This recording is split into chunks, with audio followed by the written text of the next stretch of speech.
home in Sydney, Malcolm and his wife Valerie and their children Lachlan and Mandy hang a 5-kilo mounted brown trout, a reminder for Malcolm of a rather different adventure from many that he's tackled over the years.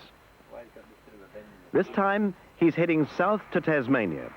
Within 3 months, he intends returning to Sydney via Bass Strait in his 5-metre boat.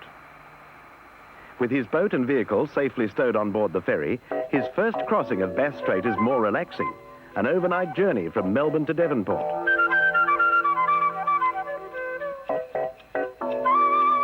His family is to accompany him for part of the journey.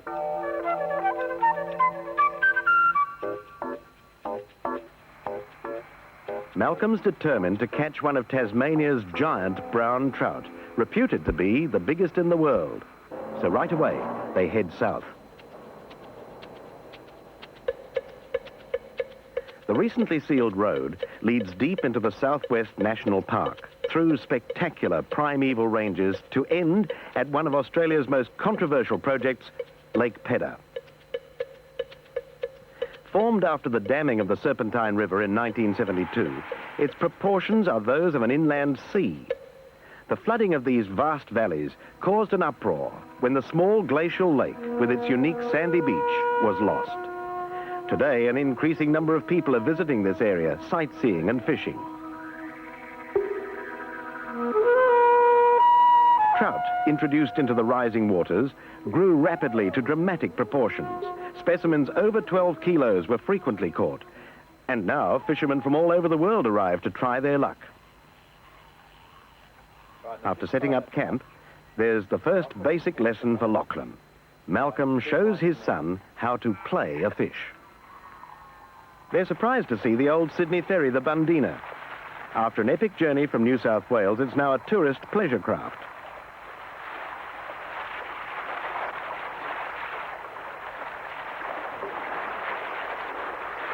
As they board their boat Rabuna, the weather deteriorates with the rapid approach of the first of many storms.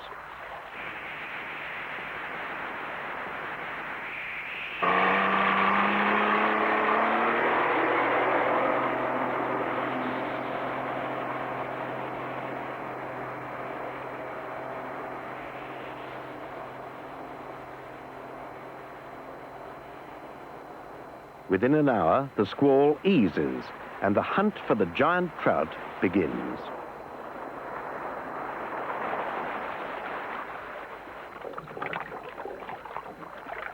Lachlan's keen to learn, and Malcolm rigs a line for him.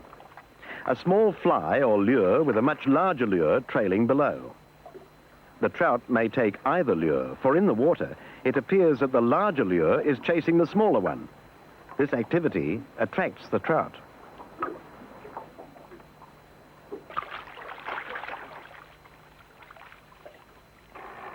The lures are trolled slowly from the stern.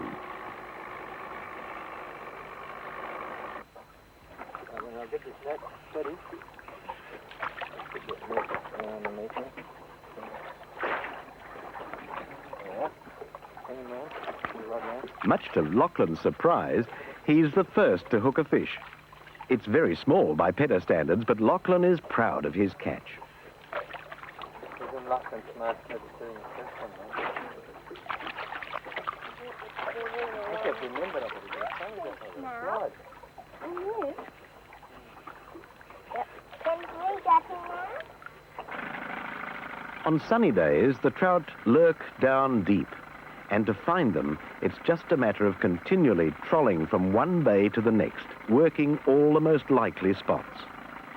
But it's 5 days later, and 50 hours trolling time before Malcolm has his first strike. And Lachlan's really anxious that it's not lost. Right. Come around this side a bit.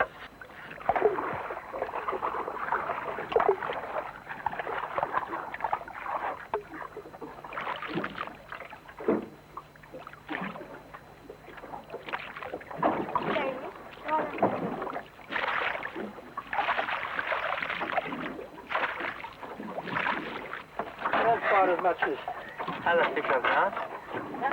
Beautiful looking fish, isn't it? Look. See where they get the name brown trout from?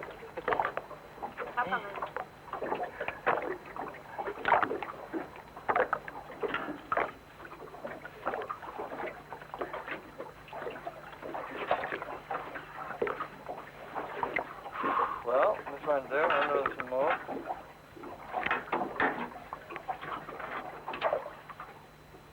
It's a good size, too. A typical Pedder trout. And now the most important job, to check its weight. It tips a scale at 4 kilos. The locals boast that the lake can display 4 seasons in one day. How true that statement is. Within minutes, a furious storm lashes the water and they head for home. These sudden tempests make it unpleasant for the larger boats and downright dangerous for dinghies.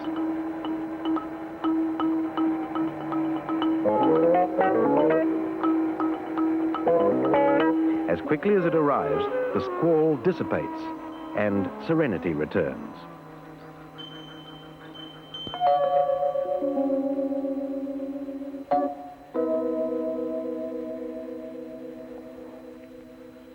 Malcolm spends so much time in remote locations, he's keen to teach the children some skills of survival. Lesson 1, how to make a damper, the subsistence loaf of the outback. All you need is a cup of self-raising flour, mix it with water, add a little salt, and knead firmly into shape.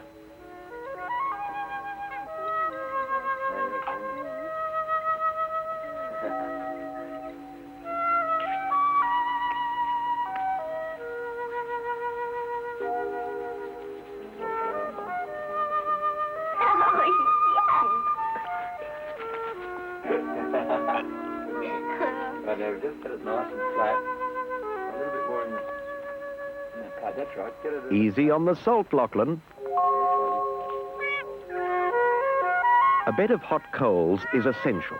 Without sufficient heat, the damper will be sticky and raw inside.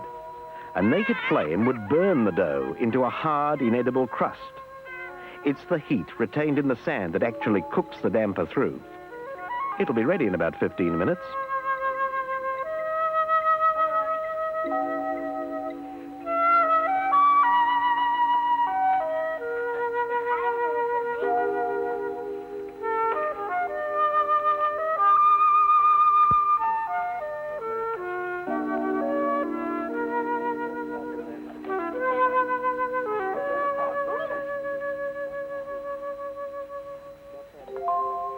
Watch out, Lachlan. They're hot.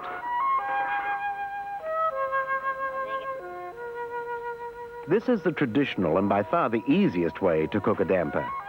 Pots are not needed, and surprisingly, the ash and the sand brushes easily away. And no hot damper is complete without lashings of apricot jam or honey. Yum.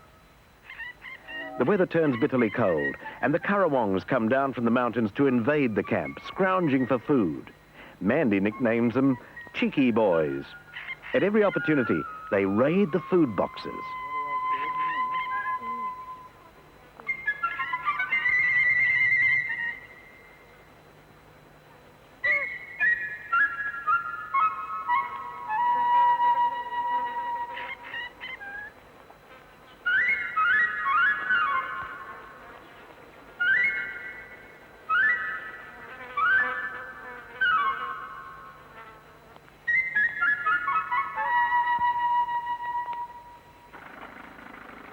But now it's back to the lake.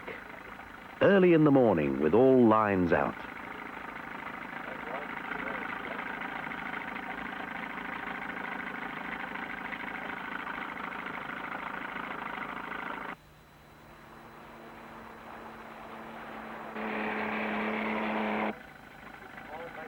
Hour after hour they edge along, the small outboard churning slowly.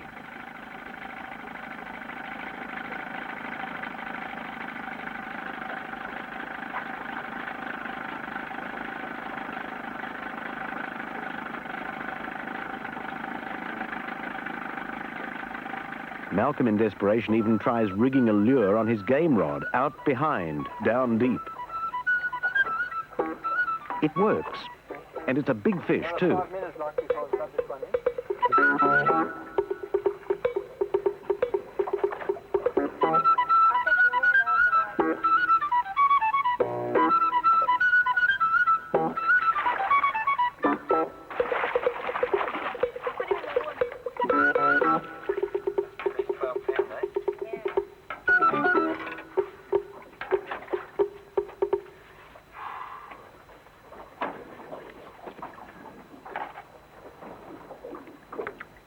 Even this trout is only half the size of the biggest specimen ever taken from the lake.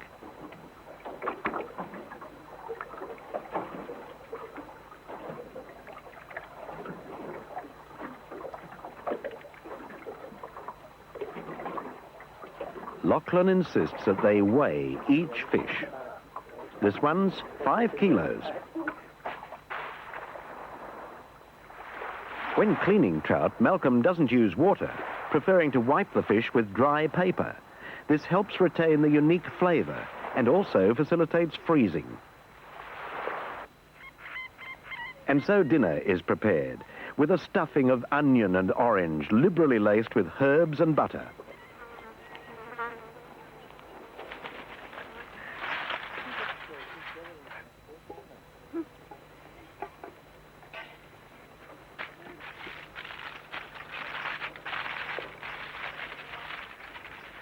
Roasted slowly over the open fire, it's a gourmet's delight.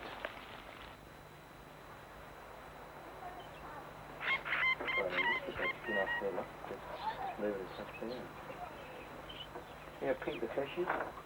Wow, that's absolutely terrific.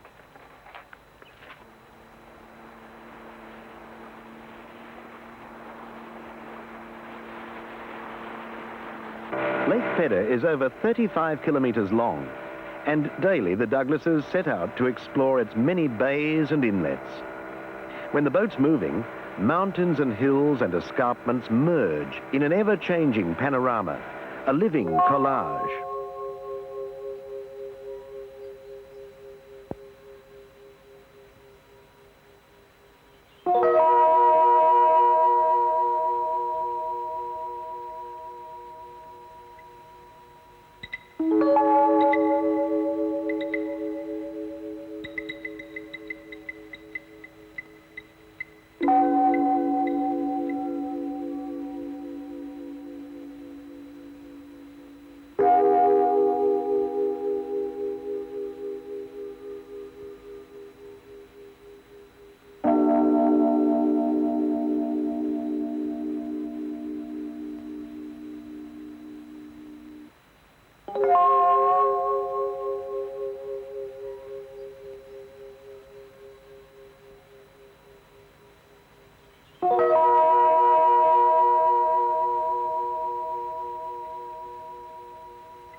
Ever since Lachlan hooked his small trout on the first day, he's been trying for the big one. And today he's finally triumphed.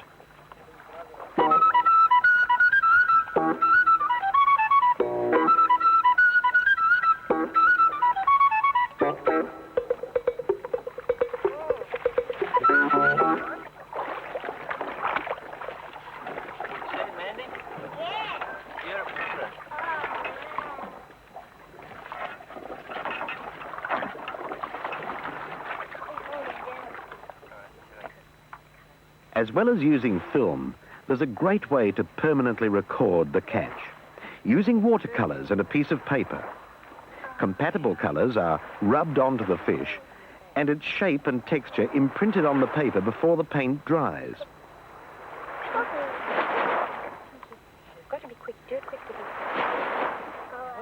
In this case, it's just a length of paper towel, but the result is a visual record of the exact size of the fish.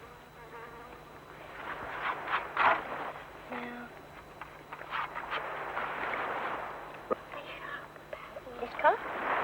Grey. Grey? Grey blue. Okay. Now, what about round the teeth? I've already done it, it doesn't matter. Now. As quickly as it takes to complete the print, the winds increase ahead of a rushing cold front. And once again, it's a bumpy dash back to camp.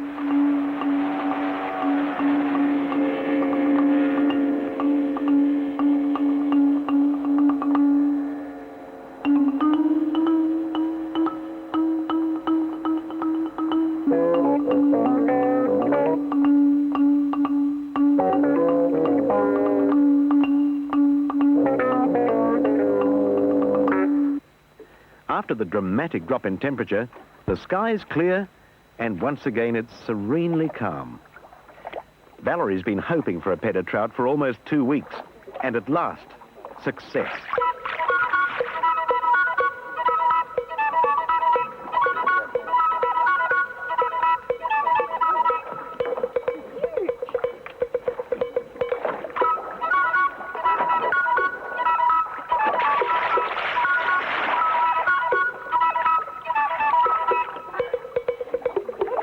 Everyone's thrilled, for tomorrow they must leave the lake for the highlands. That's what I wanted. Well, last day, last evening, and there's a really nice trout. Must go about 11 pounds.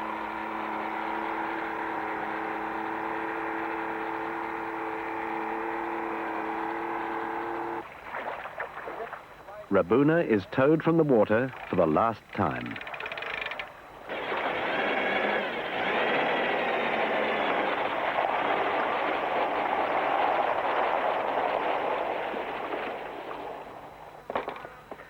Any fish not eaten have been stored at the local supermarket freezer, and now they have to be packed in ice for shipment back to Sydney.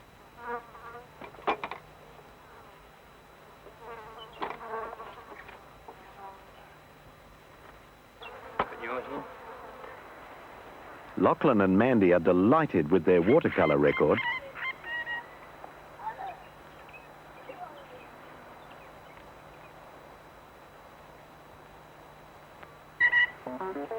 The currawongs are cheekier than ever.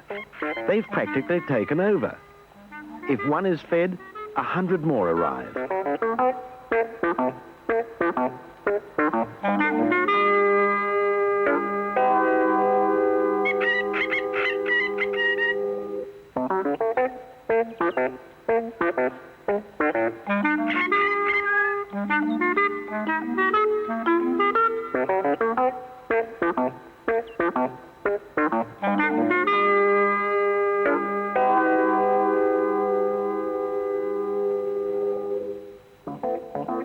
Now, what's in this box?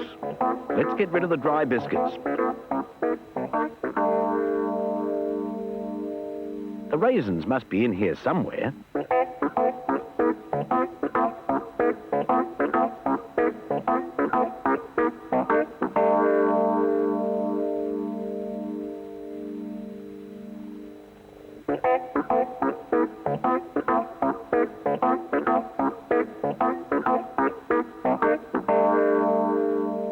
Success at last.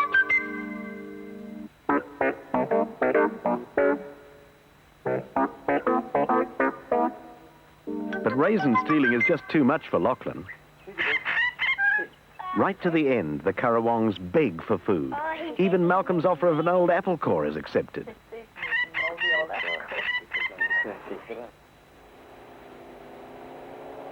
After a marvellous 2 weeks, the Douglases leave Lake Pedder and head for the Alpine region.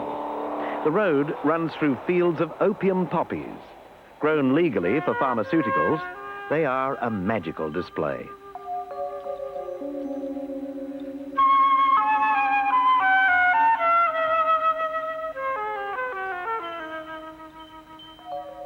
Arriving at Cressy, Malcolm visits a friend, Noel Jetson, well-known and respected trout fishing guide and creator of the jet fly. A professional fly maker, he manufactures artificial morsels to tempt the fighting mountain trout. Flies are carefully crafted to represent the trout's favoured food.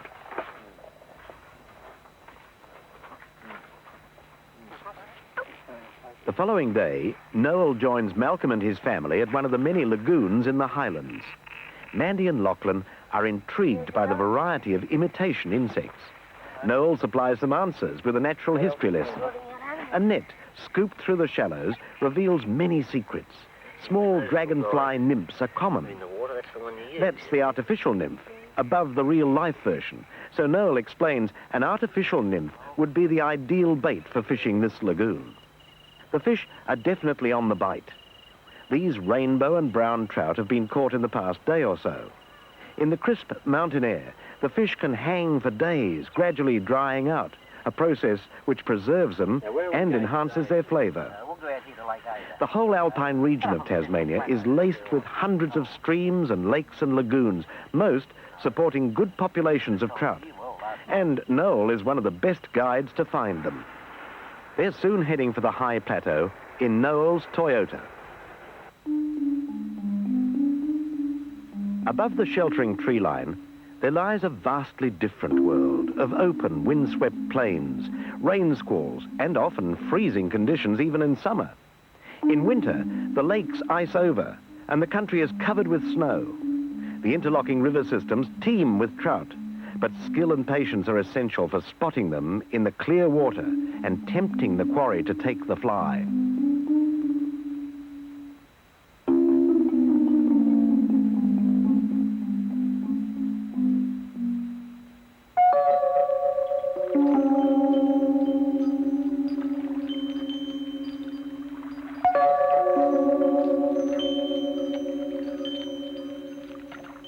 Whenever there's a rise in temperature, myriads of insects hatch and scatter on the breeze. Noel constantly observes them to determine which type of fly to employ.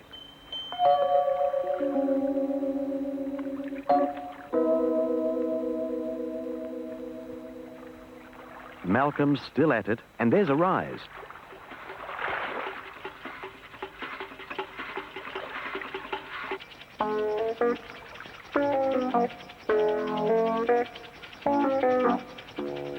To many an angler, a fighting mountain trout on light gear is the most exhilarating fishing of all.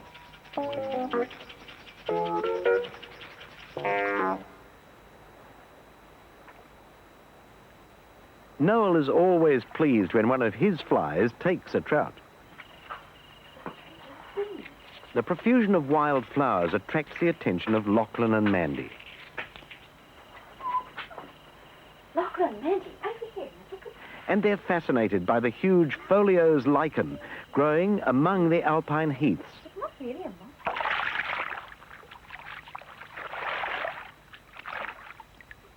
Malcolm lands another fish before returning to camp.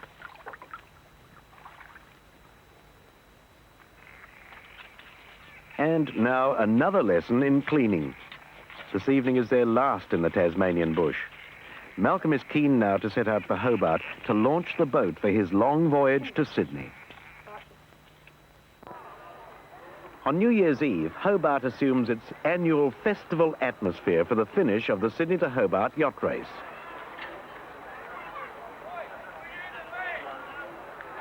But New Year's celebrations are far from Malcolm's mind as he launches Rabuna in the Derwent River.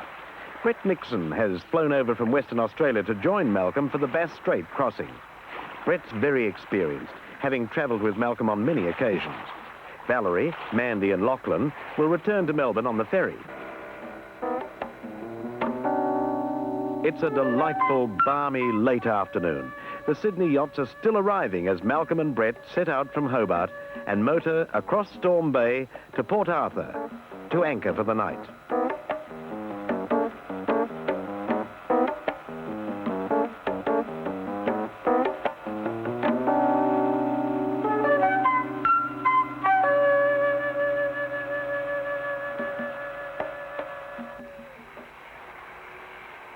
Port Arthur, Australia's most famous penal colony, has much of interest still remaining to remind the visitor of its grim past. Settled in 1830, within a few years, Port Arthur earned a reputation as a hideous place for its inhabitants. This distinctive four-storey building, erected in 1848, was the penitentiary, originally containing cells for over 650 convicts. When transportation to Tasmania ended, 12,000 criminals had served sentence here. By 1878, Port Arthur had been abandoned, and many of its buildings were auctioned off and dismantled. A bushfire devastated the remaining buildings, leaving only a few structures evident today.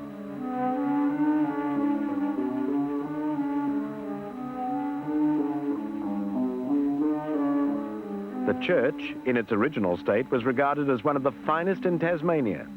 Every effort is now being made to restore these historic ruins. With conditions remaining calm, Malcolm and Brett push on, past the inspiring rock formation at Cape Pillar, as they make a run along the east coast towards the most northerly tip of Tasmania.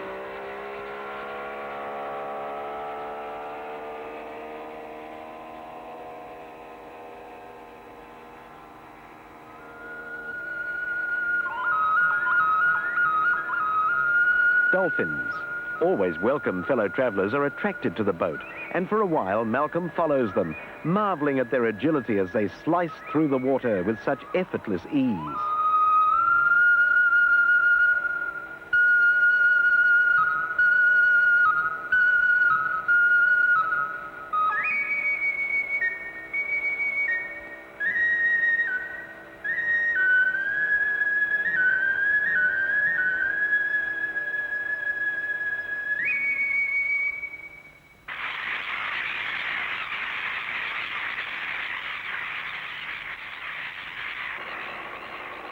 Near the fishing town of Bicheno, Malcolm stops to observe the comical crested terns.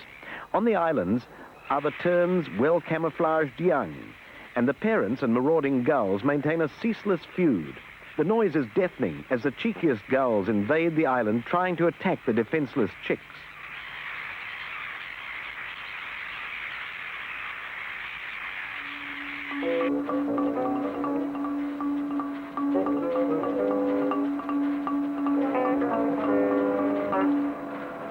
Rounding Tasmania's eastern tip, massive beds of floating kelp slow progress, and the propeller has to be freed constantly.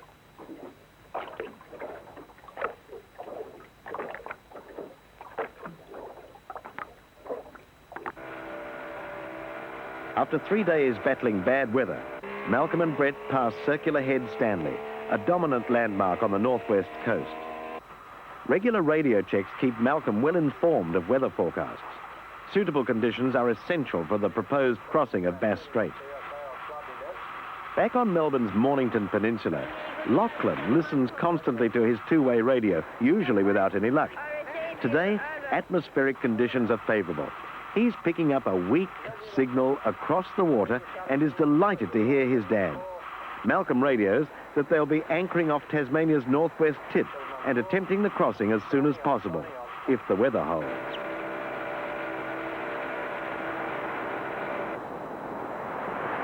But they're out of luck. Within hours, the winds are gusting over 30 knots. The voyagers hurriedly seek shelter and anchor.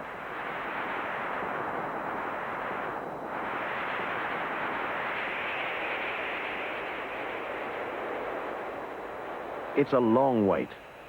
Malcolm ponders over the charts and periodically checks their wind gauge. A piece of string tied to a fishing rod. After leaving Hobart, they travelled halfway around Tasmania to the northwest tip, where they are now anchored. When the winds ease, they hope to motor straight across Bass Strait to Melbourne. Then, with any luck, eventually to reach Sydney. A real challenge in a 5-metre boat. The day passes slowly. Only the mutton birds enjoy the deteriorating conditions. With the seats moved to the stern, swags are rolled out, and it's early to bed. During the night, the winds ease, and early morning finds Rabuna 10 kilometres west of King Island, heading straight for Port Phillip Bay. Bass Strait lives up to its reputation when a sudden squall envelops the boat. They press on through rising seas, optimistic that the winds will stay in the south.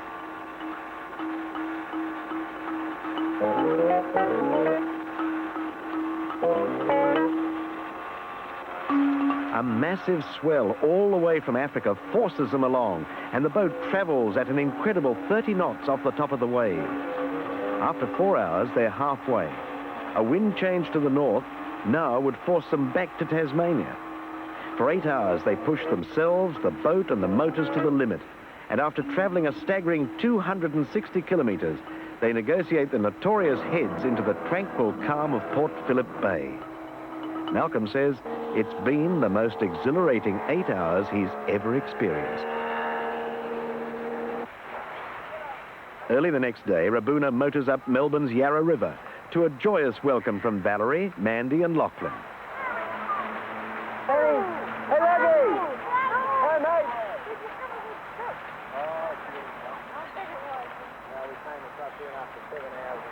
The Melbourne press declared, rather too enthusiastically, that the crossing was made during a gale because a 9-metre yacht sank in big seas in Bass Strait only hours after Malcolm's successful crossing.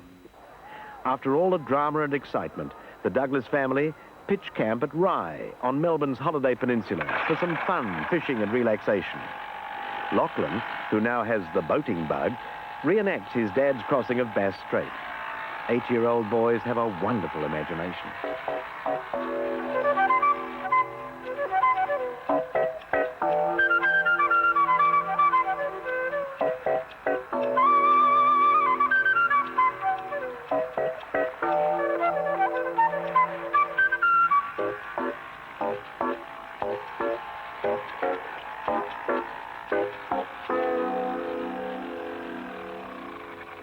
During January, Melbourne's Port Phillip Bay, a comparatively safe body of water, is a mecca for boats, and the fishing's good. Malcolm lands a big leather jacket.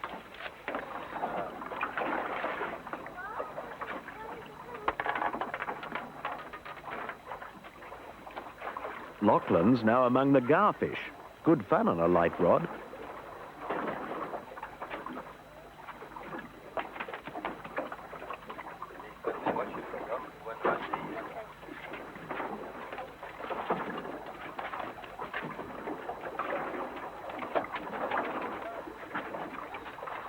Now something bigger, a good-sized flathead.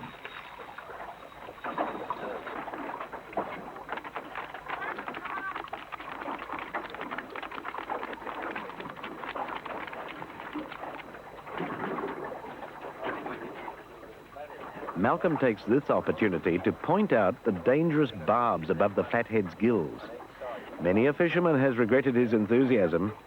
Grabbing a flathead can have poisonous consequences.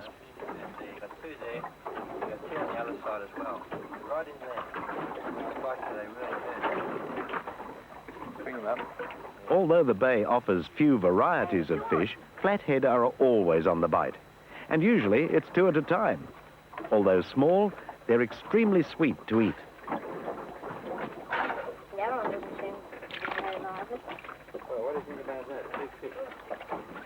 Like all fishermen, Lachlan is now keen to get that big one. On the first calm, moonless night, Malcolm, Brett and Lachlan motor out to the shallow sand flats in the middle of the bay. They spot a fish so big Lachlan can hardly believe his eyes, a huge flathead in knee-deep water. When Malcolm was a boy, he first discovered these flathead in the shallows out in the bay. Bigger than you can get on a line.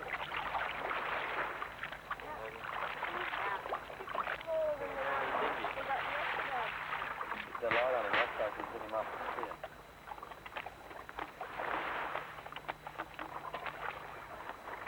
Got him there, look at him. What's that spot? Their success spurs them on. This time they impale a flounder.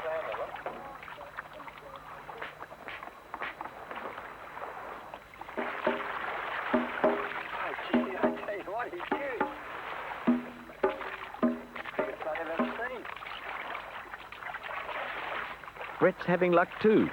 And as the night progresses, they see many more this size scooting over the sand flats.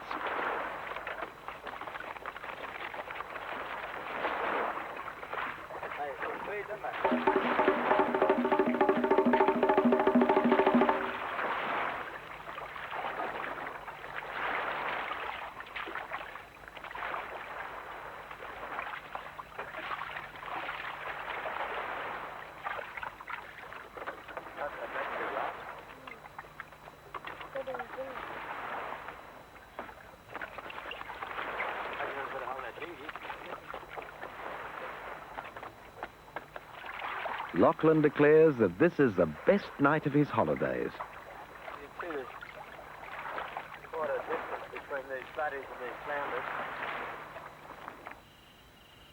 They bring in enough to feed all the neighbouring campers. On the ocean side of the peninsula, the Bass Strait swell crashes onto the wide sandy beaches, and Malcolm and Lachlan revel in the surf.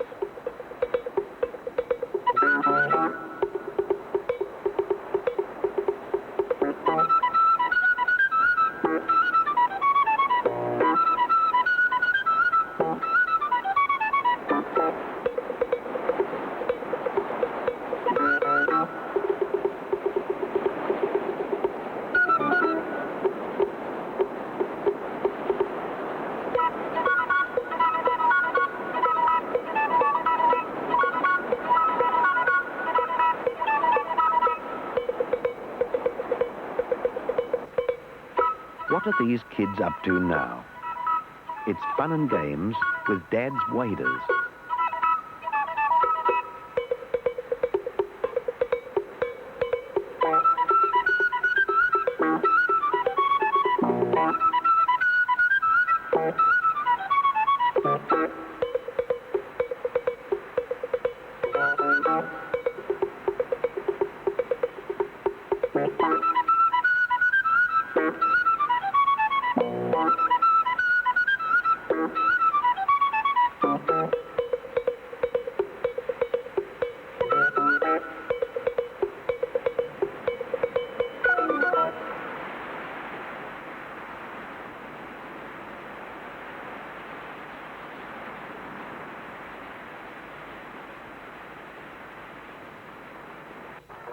Back on the placid water of the bay, they take Rabuna out to the shipping channel.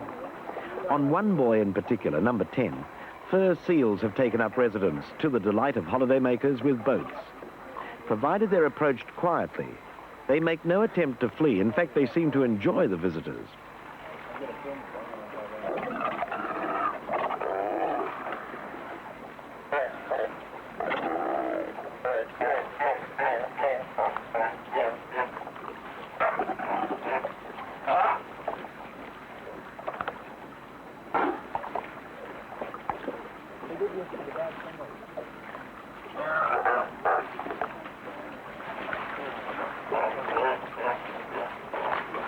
Sadly, their contact with humans can be dangerous for the animals.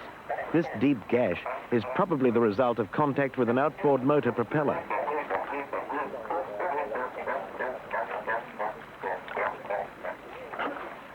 Most of the bay is so shallow that the big ships must navigate the channel. The huge bow launches a swell dangerous for small dinghies, but the dolphins revel in the surging water.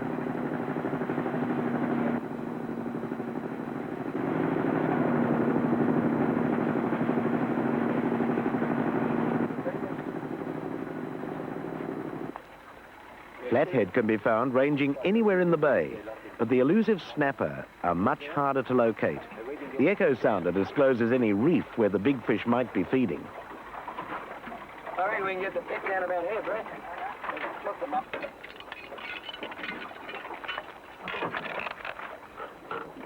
In the evening, they're biting, but it's only the pinkies, the small, immature snapper. It's too late in the season for the really big fish.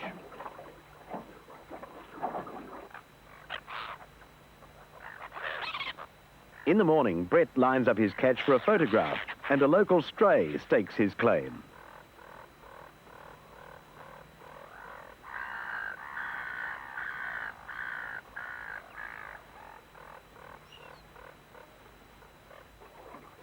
Brett and Malcolm persevere on the snapper mark, and this time they land some good-sized fish.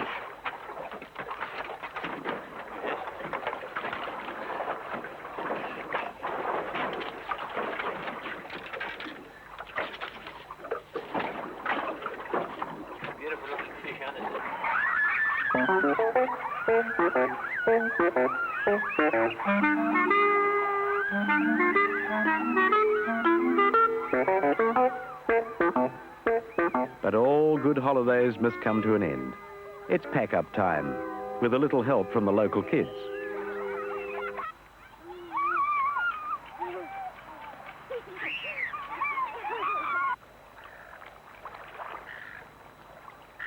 Valerie, Lachlan and Mandy must return to Sydney for the start of the school year. Malcolm and Brett are to tackle the trip the hard way, around the coast by boat. Rabuna is filled with 500 litres of fuel at the new Whalers Cove Marina. And once again, it's out through the heads.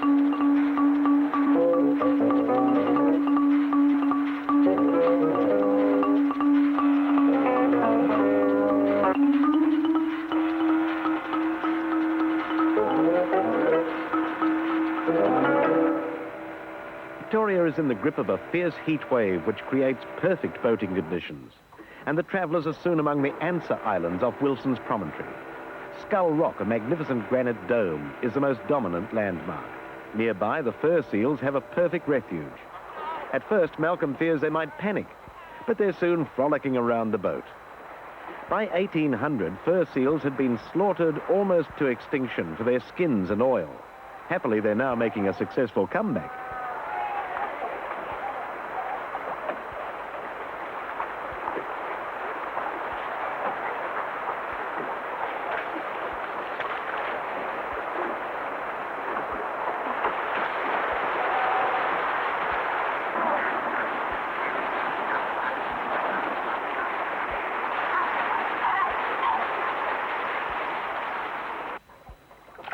The perfect weather encourages Malcolm to drop a line, but he only manages to land some parrotfish. They're not good eating, so Malcolm puts them back.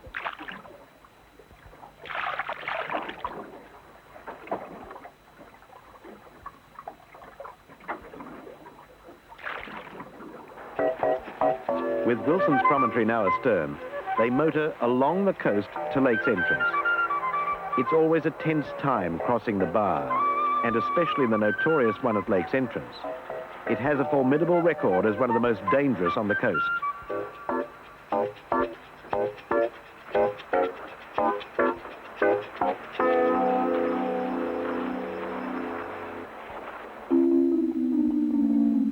Newspaper cuttings illustrate its deserved reputation for treachery. Over the years, many boats have been wrecked and mariners lost attempting to cross the lake's entrance bar.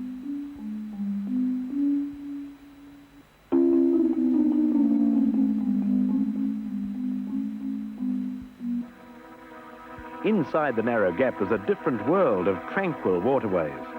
A major port for professional scallop fishermen, the huge lakes attract thousands of holidaymakers every year. After the punishing trip from Wilson's Promontory, Malcolm and Brett wait for the winds to subside before attempting the next long run to Eden on the New South Wales coast.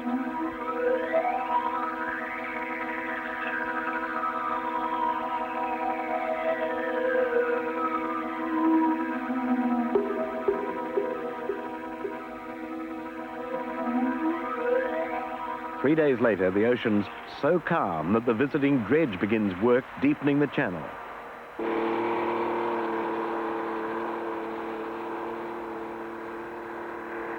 Malcolm sights a school of kingfish, and there's soon plenty of action.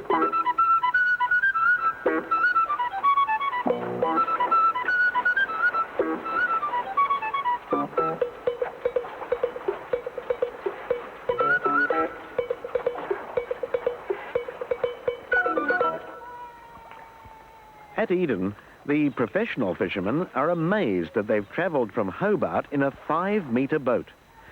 The crew of the Cherokee insist that Malcolm and Brett join them for a day or so.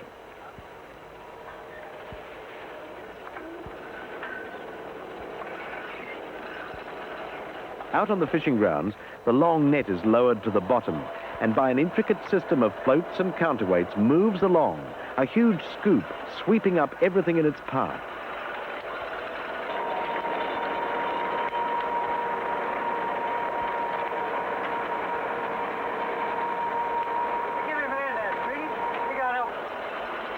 The skipper decides when to retrieve the net. Playful seals always accompany the fishing boats, picking up morsels.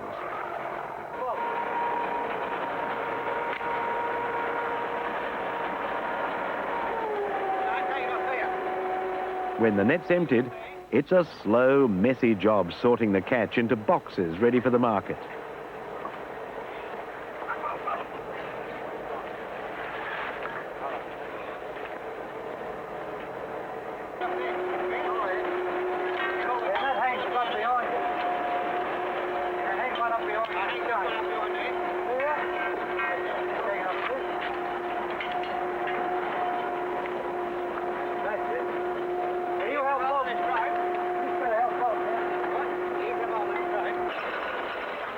Malcolm takes this opportunity to gather marine specimens for his collection back in Sydney.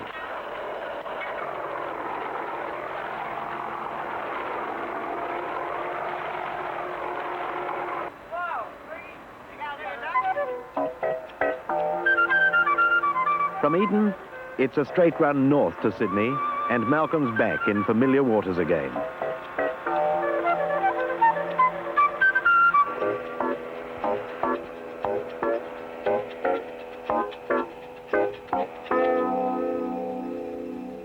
after 3 months away, Rabuna is pulled from the water for the last time. It's been one summer that Malcolm will always remember.